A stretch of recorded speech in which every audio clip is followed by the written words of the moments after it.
So this center, that is what we call the Swadhisthana center, is a center that gives you your future energy, to think of your future, your planning, which gives you energy to bring forth the manifestation of the physical labor or physical exercise or physical work. This poor center has to work for one work, to convert the fat for the use of the brain. Now, if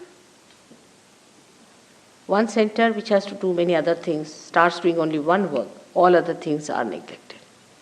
As a result of that, you develop problems because it has to cater to your liver, to your pancreas, to your kidneys, to your spleen.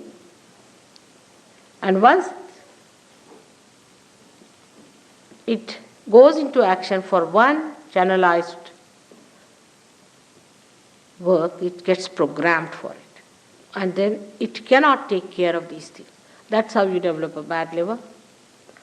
You develop a diabetes, kidney trouble, blood pressures. Also, you develop a very serious disease called blood cancer. Now, Sahaja Yoga can cure all these troubles. It's only physical. But it can cure even physical troubles, because if this center is brought to its normal behavior, if it is made to behave in a very normal way, you can easily cure all such diseases which come out of your overactivity, overthinking, over-imaginativeness. It's a very dangerous thing to always think about the future. For example, now we are here sitting down, we should be comfortably sitting down and talking to each other. Instead of that, now we are thinking, what am I going to go do tomorrow, or what am I going to do when I go home, how am I going to cook, what am I going to eat, or how I am going to take my train. All these futuristic behaviors lead you to a very funny personality. You become so futuristic that you forget the past. I met a gentleman who forgot even his own name. He forgot the name of his father, he forgot the name of his mother, and also, to the dismay of his wife, her name. And she started crying. She said, now what to do? He's forgotten everything. Now he is in a futuristic area. He just knows the future. Then he was to be pushed back again into the center. Then gradually he started remembering. Then he told me that he's chairman of one of the councils of a big district place in India. And he said he was. He said, no, I am. I said, that's good. That's better. Now you are in that state where you say, I am. So this is what happens. And this is what's going to happen to our societies here, which is very futuristic. So to cut it down, one can try anything. You may try anything. For example, you may show pictures of the past and things like that, but that is not going to bring back the horse. It's running very fast.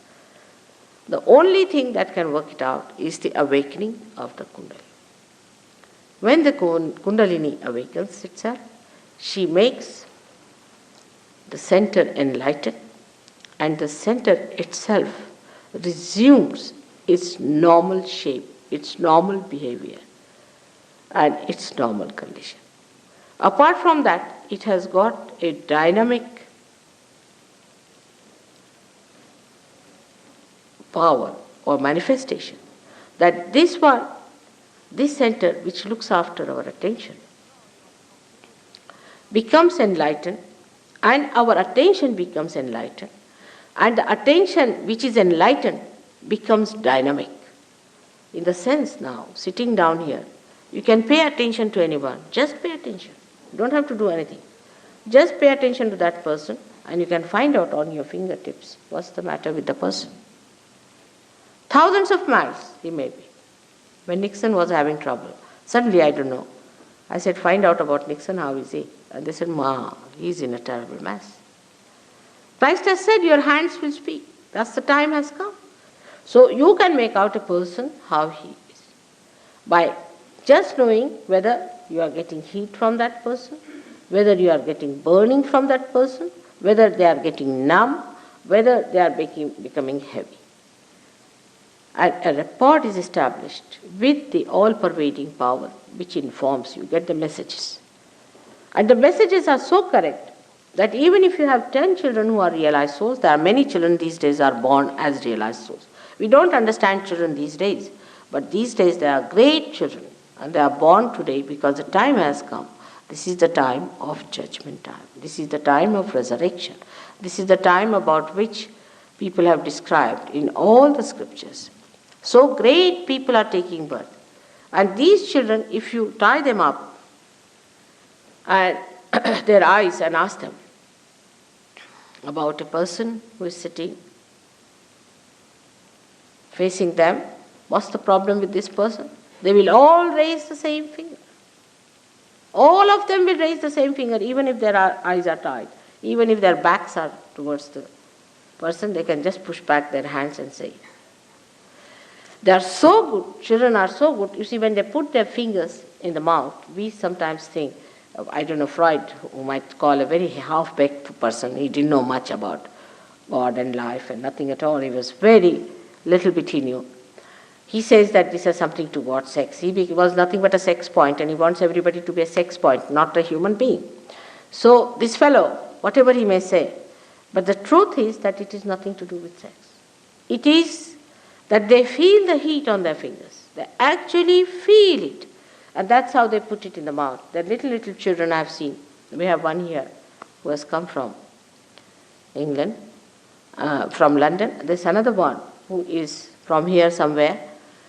And all of these, if you ask them, they will immediately tell where is the catch, which chakra is catching. Now, children, you cannot be fooled. They all tell you the same thing, that this is what is happening. So your awareness is enlightened, and your hands, which have got the sympathetic endings here, tell you. We can say that now, in our central nervous system, we can feel about others and about ourselves. Now, supposing you are sitting here and I ask you, what's the problem with you?